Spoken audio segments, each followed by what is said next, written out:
First up, the big story that we are tracking already scratching the bottom of the barrel.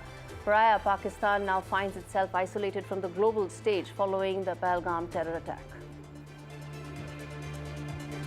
Defence Minister Rajnath Singh names and shames Pakistan in the call with US Defence Secretary Pete Hegseth, underlines that America is backing India's right to defend. Trump nominates Mike Waltz for the next UN envoy in a major shake-up of the national security team in America. India's friend Marco Rubio to take up the interim responsibility.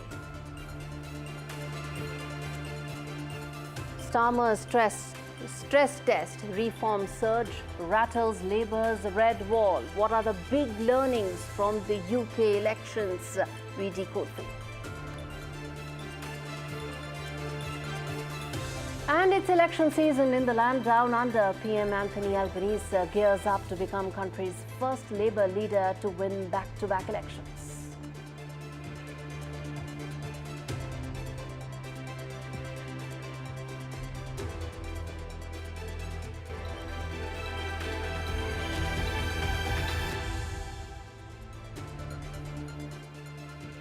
The big story that we are tracking on India Sense this week, the global reaction post the Pahalgam tragedy is a watershed moment in regional, Asian and global diplomacy. Islamabad finds itself without any vocal allies in a moment of tremendous scrutiny as terrorism becomes a global threat for Committee of Nations. But this is not a one-off consequence. It is a result of deft diplomacy and shifting global alliances. Even as India remains committed to finding the perpetrators of the attack. It's been 10 days, the hunt continues, India will not stop. And that's exactly what Home Minister Amit Shah is saying. Listen in. मैं सभी आतंक फैलाने वालों को कहना चाहता हूं कि लड़ाई का अंत नहीं है, एक मकाम है, हर व्यक्ति को चुन कर जवाब भी मिलेगा, जवाब भी लिया जाएगा. We played this soundbite because it's important to understand that as India's hunt continues for the terrorists, so does its diplomatic handling. The hectic parleys, the diplomatic activity, all have been happening simultaneously as the global support it continues to garner after the dastardly Pahalgam attack. It shows the extent of Pakistan's complete isolation, a country with few, if any, allies or supporters left. Delhi's immediate actions that took place after the attack drew swift response from the US, France and Japan. The silence from Pakistan's traditional backers spoke volumes. Once a friend in high places, Pakistan now finds its doors of Riyadh and Abu Dhabi completely shut. The joint statement from Saudi Arabia and India was crystal clear: no ifs, no buts. Terrorism will not be tolerated. And Pakistan's old playbook, crying wolf over Kashmir while nurturing terror, has now ended. More so since the world can now see how Pakistani army and its political class made it the world's biggest terror factory. Bilawal Bhutto has now no qualms in admitting just this, exactly like how the Pakistani defense minister admitted that. Listen in. As far as what the defense minister said, I don't think that it's a secret that Pakistan has a past as far as extremist groups are concerned. Just when the Taliban regime came to power just a few years back, the loudest cheers came from Rawalpindi. And since the reason why was because they had helped install the government. But just see how tables have turned, that even the Taliban is now backing India over Pakistan. Then there is Iran that is backing New Delhi. From Melbourne to Frankfurt to London to Kathmandu, then there are thousands of Indian diaspora members that have hit the streets demanding justice, denouncing Pakistan's role in the heinous crime. Their voices, angry, united and relentless, are ringing in every major capital around the world, making sure that the world does not look away. And in fact, as we speak, Pakistan's traditional arc of support, it's included Turkey, Afghanistan, Iran, all have crumbled, and with it, the global patience. When Pakistani leaders boast about building terror pipelines, they are setting expiry dates for the army, for the deep state, which is facing a failing economy, collapsing forex, and a discredited government. Viewers, it's only a matter of time.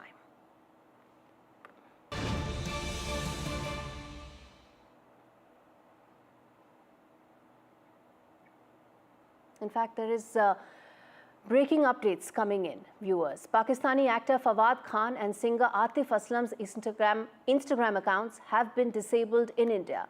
This means that users in the country will not be able to access their profiles. If you try to open Fawad and Atif's Instagram profiles, the message reads, "Account not available in India." This is because there are now clear instructions that when it comes to these YouTubers, these influential Pakistani voices, they will not be given a free hand to become popular in India and at the same time not condemn terrorism the way it should be. He is just the latest in Pakistani celebrities whose Instagram accounts have been hacked.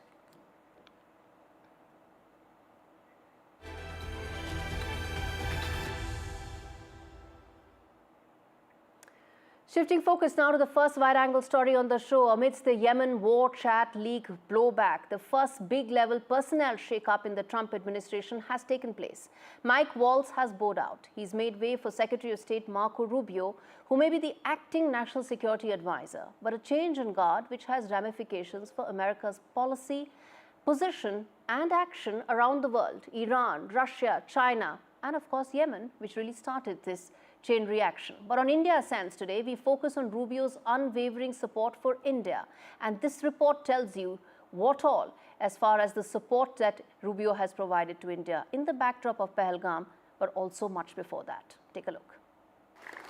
Marco Rubio, unbelievable. Unbelievable, Marco. When I have a problem, I call up Marco. He gets it solved. He gets it solved.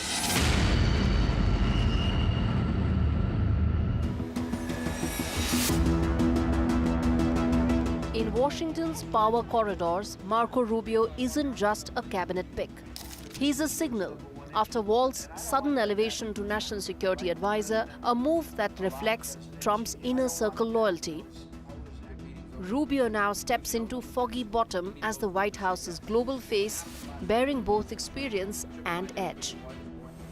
His most recent call, not to Brussels, not to London, but to New Delhi.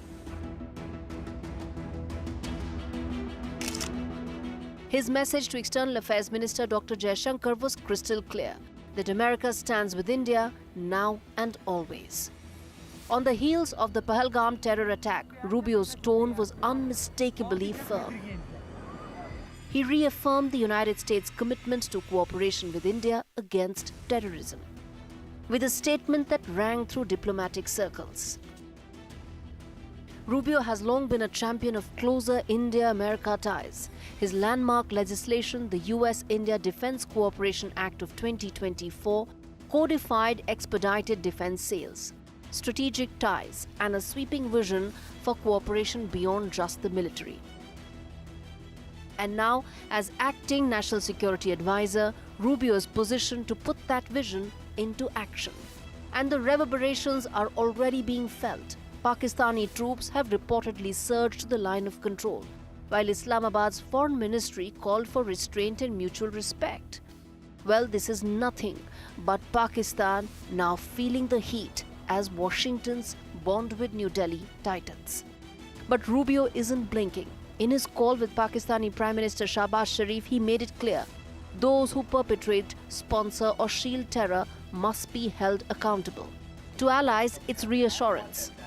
And to adversaries, it's the red line.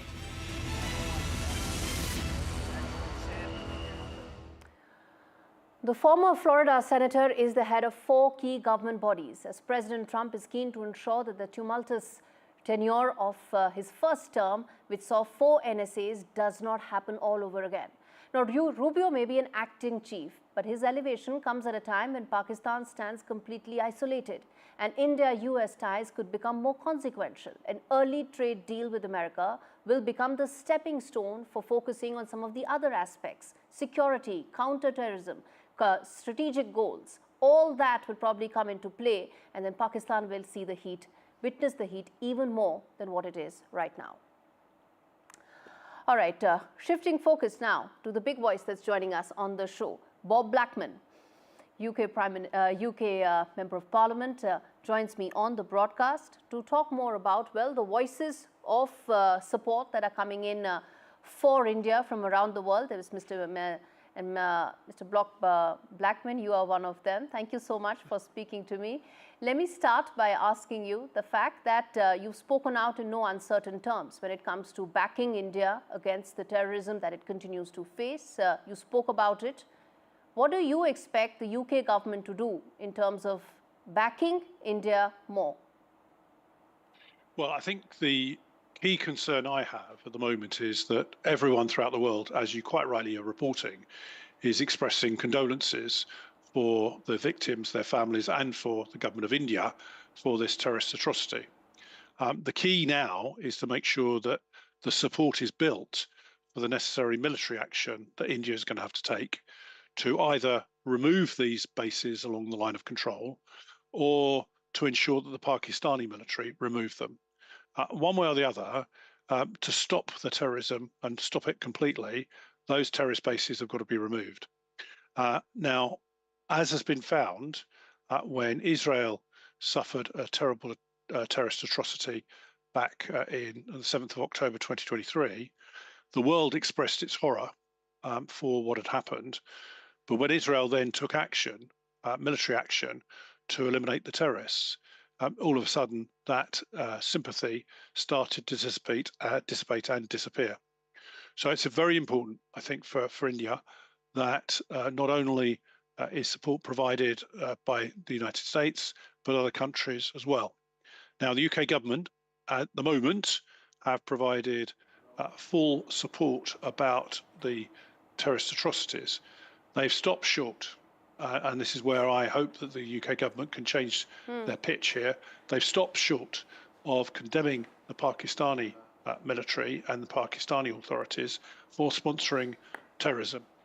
Now, I also think, and I've said already, that our Foreign and Commonwealth Office in the UK is obviously in close cooperation with the Indian government.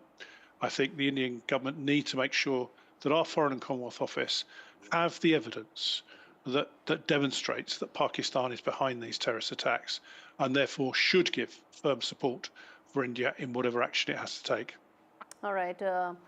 In fact, stay with us, Mr. Blackman. I want to, in fact, quickly go to a short break. But, well, at the end of the day, there is now an undercurrent of right ideology that is sweeping parts of the UK. We come back and decode what are the big trends that one should take note of these local polls that have just concluded in the UK. Stay with us.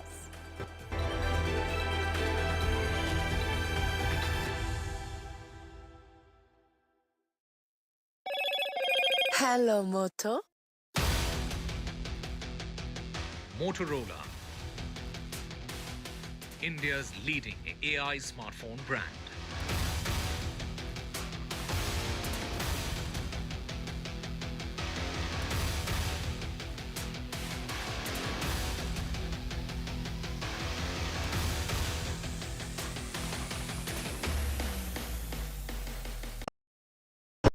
That's huge.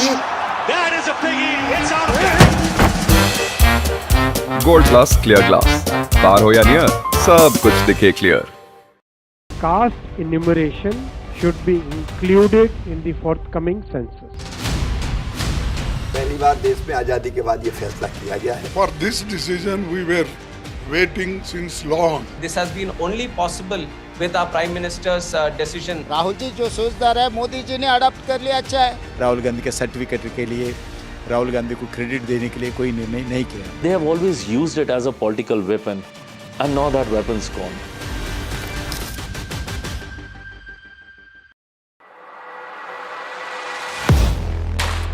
Do you really know the company you invest in? What is the real picture behind presentations and claims? Is the outlook as rosy as the company claims? Know Your Company, powered by NDTV Profit Research, shines a light on the biggest stock market movers.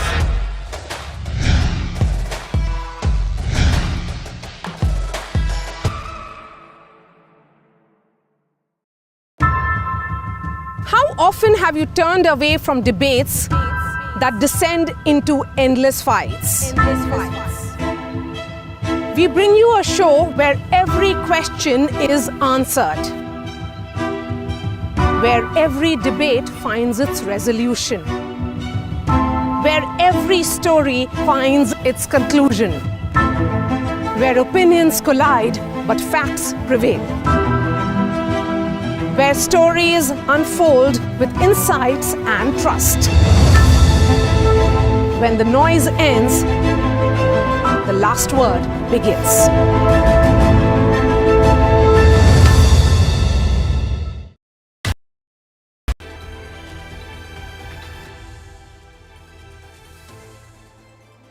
UK Prime Minister Keir Starmer faced his biggest political litmus test since becoming the Prime Minister last year, and it seems the winds of change are blowing fast. There is now an undercurrent of right ideology that has swept the UK, with Reform UK making significant electoral gains, including in Labour bastion, whether it's Runcorn or some of the other by-elections. And there are important trends that are now emerging. Margins have narrowed.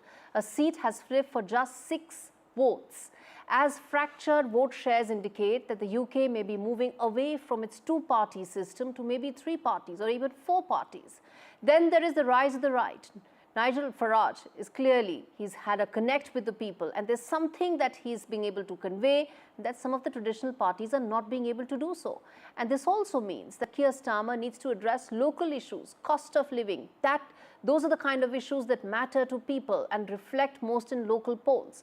Defending the lack of a national inquiry over Pakistani rape gangs seems to be a bigger priority than addressing everyday issue of Brits.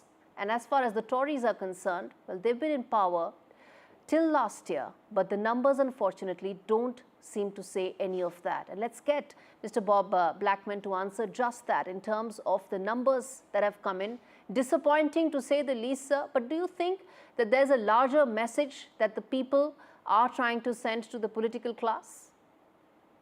Yes, I think we've got to remember in these local elections, of the 1,641 seats that are up for grabs during the course of the rest of today, we were defending 966 of them. So clearly this was a high watermark for us, very difficult set of local elections. Last July in our general election, the country in the United Kingdom decided that they wanted a change to a Labour government. They gave Labour the opportunity to take power and obviously it turned their backs on us.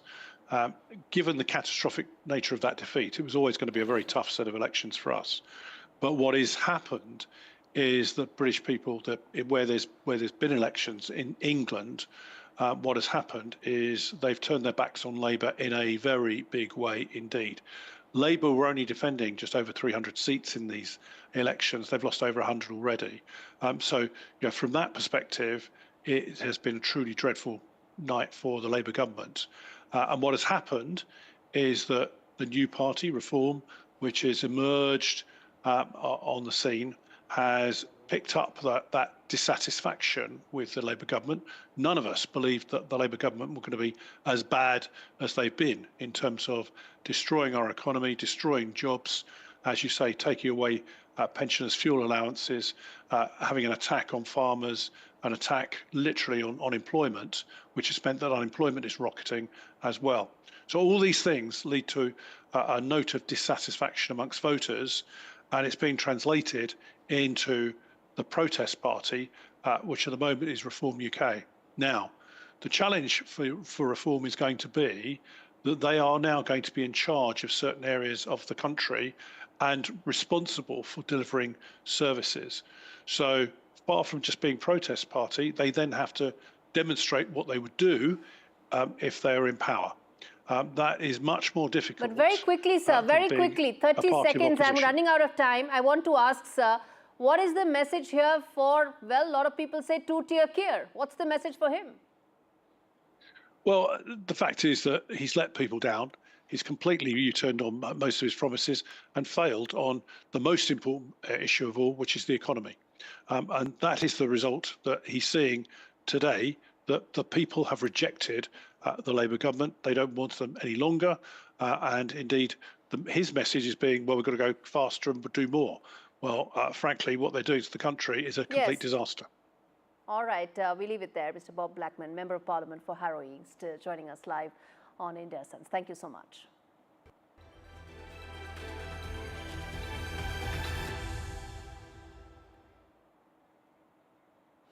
After Canada, there are two more important elections taking place in the shadow of Donald Trump, Australia and Singapore. And like in Canada, at least in Australia, Donald Trump is going to be an important factor. 1 in 4 jobs in Australia, viewers, depends directly on trade.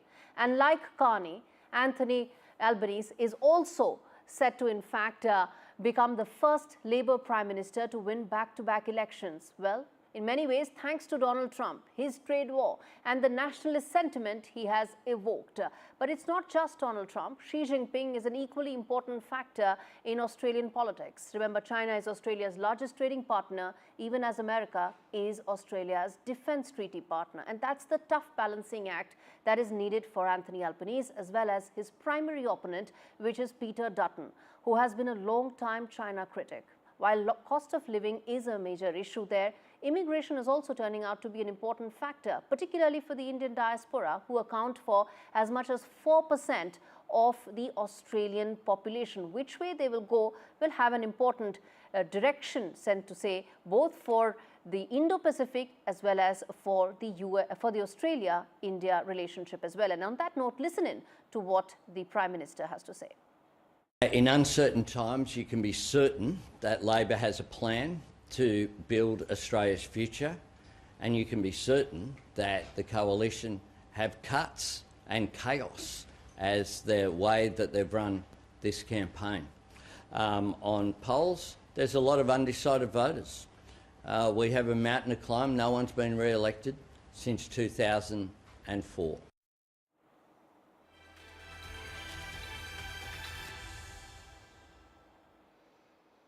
A bird flu strain once confined to poultry is now ruffling more than feathers. H5N1 has taken root in US dairy farms, and now it's jumped species. With experts watching closely, some say it's time to read the writing on the wall. Our report explores the signs we shouldn't and must not ignore.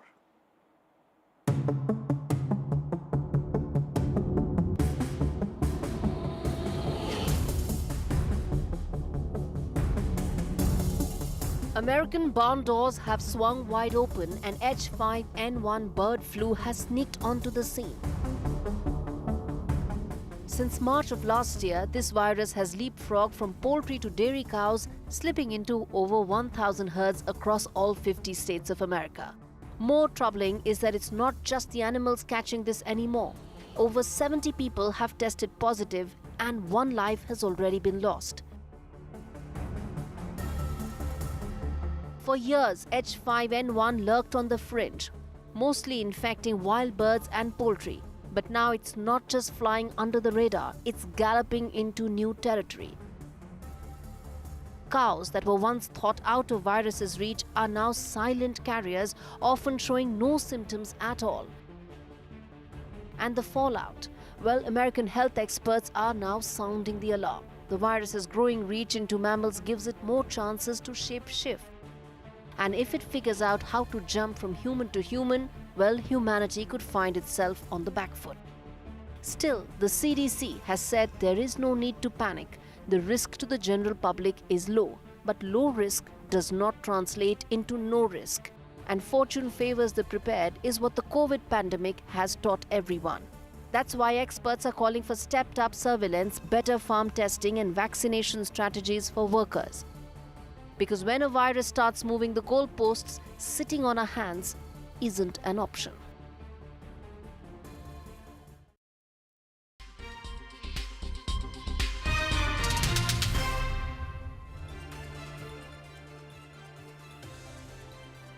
Indian government has announced that castes will be enumerated in the next census that will be undertaken. The move will allow better targeting of social justice schemes by the government.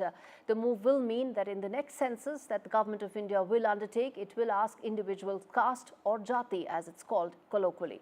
The move is also a watershed moment in Indian history, since this is the very first time that such exercise will be undertaken in independent India. The last time such an exercise was conducted was in 1931 by the Britishers years in colonial India when 4,147 castes were recorded. Previous attempts for a similar exercise were thwarted due to a variety of political factors.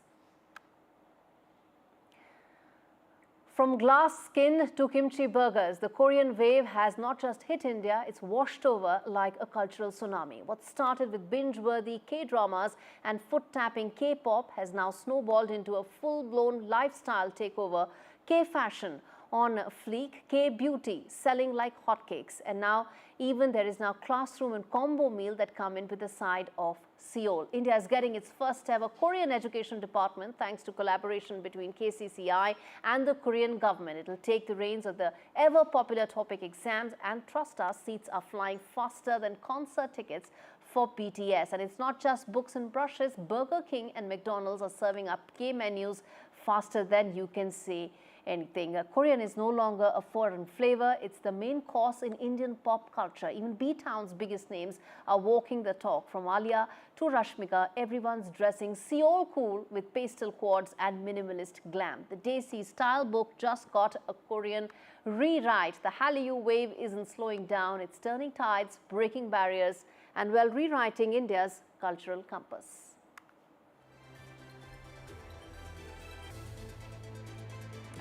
Well, with that, it's a wrap on this edition of India Sense with me, Gauri Dwivedi. Thanks so much for tuning in.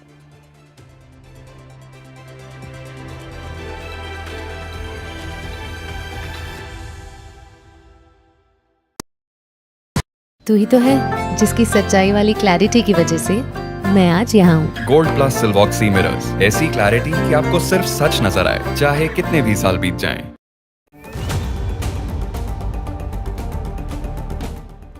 From Washington to Istanbul, global isolation and diplomatic freeze. He exposed how the world has turned its back on pariah Pakistan. A new virus is sweeping across all 50 US states, and human-to-human transmission fears are growing. We unpack the urgency, and local elections send shockwaves across UK. We decode the verdict's effect on Keir Starmer's grip on power. All this and more only on India Sense with me, Gauri Dwivedi, at these timings on the NDTV network. News is not just headlines, it is what impacts you. And news should never be mistaken for noise. What matters is the reality. Accurate, in-depth, and with the right perspective. For over 20 years, I have been a journalist, and never has clarity mattered more than now.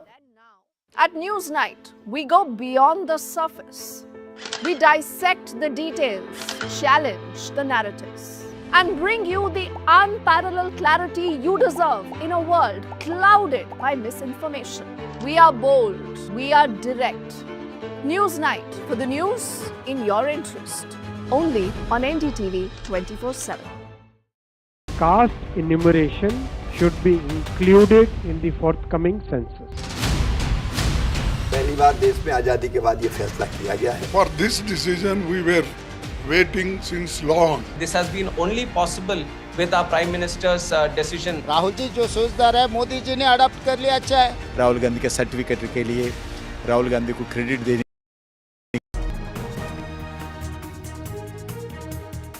Hello and welcome to The Southern View. I'm Veera Raghav. Lots lined up on the show this evening, but first let's take you through the headlines we're tracking this hour. Prime Minister Modi inaugurates projects worth over 50,000 crores for the dream capital city of Andhra Pradesh, Amaravati, a huge moment for the TDP, which had originally wanted to build Amaravati in its first term. Prime Minister Modi commissions the strategic report, the first deep-water container transshipment as well as semi-automated. India could be a game-changer for the country.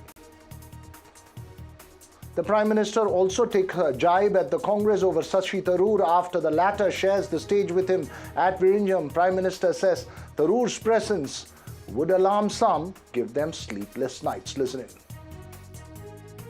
यहाँ शशि थरूर भी बैठे हैं और आज का ये event कई लोगों की नींद हराम कर देगा।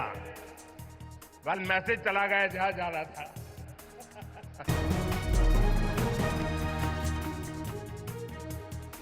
Well, our focus this evening on the heavy police deployment in Mangaluru after the brazen murder in full public glare of a 30-year-old right-wing activist Suhas Shetty. Shetty was the main accused in the 2022 murder of Mohammad Fazil, a 23-year-old man beaten to death by a mob in a reported hate crime then that led to communal tensions in the area. Shetty was attacked by a group of men and hacked to death in the busy Bajpayee area of Mangaluru, and the murder caught on camera set off alarm bells in the coastal district. The top brass of the Karnataka police has been closely monitoring the situation, and a heavy police deployment has been put in the communally sensitive area. The top political leadership of the BJP in the state also issuing strong statements. The VHP called for a bandh in that area. The murder comes close on the heels of a mob lynching case in Mangaluru in which Ashraf, a reportedly mentally ill man from Kerala, was lynched to death. In 2022, the city had witnessed allegedly retaliatory murders. Right-wing activist Praveen Netaru's murder was followed by the murder of Mohammad Fazil, in which Suhas Shetty, who was murdered on Thursday, was the prime accused. Listen in to the reactions that came in earlier in the day. A Hindu worker has been brutally murdered in Mangaluru district near Bajpayee. Suhas Shetty has been murdered because the state government has failed to take care of the law and order situation in the state. All the Hindus living in the state have no support from the government, no support from the administration, no support from the police. And Mr. Siddaramaiah, the Chief Minister, the Home Minister, and all the ministers of the cabinet of Karnataka state are indirectly supporting such activities. ಅಲ್ಲಿ ನಾನು ಇದು ಯಾಕೆ ನಡೆದಿದೆ ಅಂತ ಗೊತ್ತಿಲ್ಲ ನನಗೆ. Rowdy sheeter ಆಗಿದ್ದ ಅಂತ ಹೇಳ್ತಾರೆ. ನಾನು ನೋಡಬೇಕು ಅದನ್ನ. ಇನ್ನೂ ಮರ್ಡರ್ ಆಗಿದೆ. ಪೊಲೀಸ್ನವ್ರಿಗೆ ನಿನ್ನೆ ಮಾತಾಡಿದಾಗ ಲಾ ಆ್ಯಂಡ್ ಆರ್ಡರು ADGP ಇದಾರಲ್ಲ, ಅವ್ರನ್ನ ಕಳಿಸಿದ್ದೀವಿ. ಕೂಡಲೇ ಅಲ್ಲಿ ಹೋಗಿ ನೋಡಪ್ಪ ಏನಾಗಿದೆ ಅಂತ ನೋಡಬೇಕು ಅಂತ. ಯಾಕೆ ಮರ್ಡರ್ ಆಗಿದೆ, ಏನು ಕಾರಣ, ಇವೆಲ್ಲ ಗೊತ್ತಿಲ್ಲ ನನಗೆ. ಯಾರು ಮಾಡಿದ್ದಾರೆ, ಅದಕ್ಕೆ ಕೂಡಲೇ ಅಕ್ಯೂಸ್ಡ್ ಯಾರ್ಯಾರು ಆಗಲಿ, ಮನುಷ್ಯನ ಪ್ರಾಣ ಭಾಳ ಮುಖ್ಯ. ಅದಕ್ಕೋಸ್ಕರ ಕೂಡಲೇ ಅಪರಾಧಿಗಳನ್ನು ಪತ್ತೆ ಹಚ್ಚತಕ್ಕಂಥ ಕೆಲಸ ಮಾಡಬೇಕು, ಅವ್ರನ್ನ ದಸ್ತಗಿರಿ ಮಾಡಬೇಕು, ಅವ್ರ ಮೇಲೆ ಕಾನೂನು ರೀತಿಯ ಕ್ರಮ ತಗೊಳ್ತಕ್ಕಂಥದ್ದು ಆಗಬೇಕು ಅಂತ ಹೇಳಿದ್ದೀನಿ. The search is on to identify who the people are. It is not going to be very difficult considering the fact that multiple people have seen these individuals, and this has happened in a busy packed street last night. There's also footage of the crime itself. So the police of course will be able to get hold of who they are. How fast will they be able to make these arrests is the question, especially as the situation remains very tense. The Chief Minister, of course, was briefed a little while ago about the situation at hand there by the District in Charge Minister, Mr. Dinesh Gundurao. The Home Minister has also taken stock of the situation. The ADGP of Law and Order for Karnataka, Mr. Hitendra, is already in Mangaluru. There are 22 KSRP and 1,000 policemen who are deployed just for security. Why this is so important, just to give context to our viewers, Mangaluru is a very sensitive area. Whenever there are murders happen, there are retaliations that happen, and then there is a tense atmosphere that is built, and that should not really spill onto the streets and bother the common man, affect the law and order, and that's the primary focus right now of the police and the government. Meanwhile, there is also politics that's playing out. The BJP is alleging this is a collapse of law and order. This is a targeted attack on a Hindu worker. This is the charge that they are leveling. The Congress right now, led by the Chief Minister, is hitting back at the BJP. They're saying that the BJP usually goes ahead and politicizes such incidents for their own political gain. The Chief Minister has also gone on to question why there were no BJP leaders, including the Prime Minister, who's gone to Pahalgam. So quite a drastic parallel that has been drawn by the Chief Minister. He's just reacted a while ago. We'll of course be putting out that reaction for our viewers as well in a short while from now. But definitely right now the atmosphere in Mangaluru remains quite tense. there are a lot of BJP leaders, including the party president, the leader of the opposition from Mangaluru, who are on their way to meet the family members and pay homage to pro-Hindu worker Suhas Shetty. As far as the antecedents of Suhas Shetty is concerned, yes, he's been a right-wing activist, but also several cases registered against him. He's been listed as a rowdy sheeter. Also, he's an accused in a murder case of another individual named Faisal. Faisal was murdered just days after another BJP leader, Praveen Nettaru, was murdered back in the year 2022. So there's a lot of course, interesting developments here. And more importantly, like I said, the crimes that happen in Mangaluru have links to one another. There was a murder that happened on Sunday of a man named Ashraf. Whether that crime has led to this, these are all questions that the police will have to answer. Well, a sensitive situation there in Mangaluru. Joining me this evening, Deepak Timmaya of the Congress, Surabhi Hodigare of the BJP, and former Additional Director General of Police Sanjay Sahai. It is a concerning situation, and the worry is a cycle of such incidents, Deepak, as we have seen in the past. The political accusation is that it reflects on the law and order situation in the state. Your opening remarks. Mr. Veeraraghav, I would like to say that, with your own words itself, you said that this is something that the government is taking seriously, and there is the deployment of such a large police force, and this man who has been murdered has a lot of cases against him, and some of the cases were also filed during the BJP government, and not all of them were, like, even if you want to imagine that it happened only because of any anti-Hindu agenda of any party.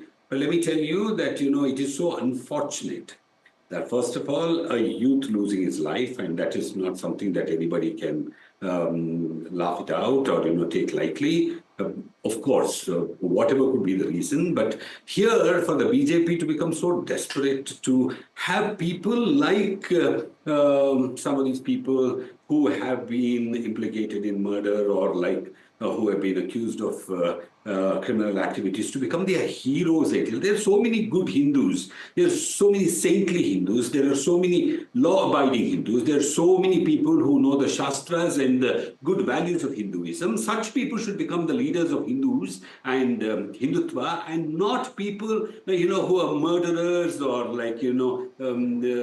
people who get into vandalism or people who break every line of law and so on. And let me tell you, this is very unfortunate for Mangalore. People sitting elsewhere, people belonging to so many other areas of Karnataka are making a beeline to Mangalore just to foment such a situation there that already Mangalore is losing in every sense of peace and complacency. And Mangalore was known for so many good things. And today, because of these people, these nefarious elements, that Mangalore shuts down at about 7:30, 8 o'clock. And people are afraid of going on the streets. People don't know what is going to happen the next day because just some people wanting to benefit from these things. Let me tell you, Congress has nothing to do with this. And there are elements like the PFI, SDPI, and also the Hindutvawadis and the RSS and the BJP and so on. This is only an attempt to unnecessarily, put the blame on Congress. And the Congress will do anything and everything to ensure that the Mangalore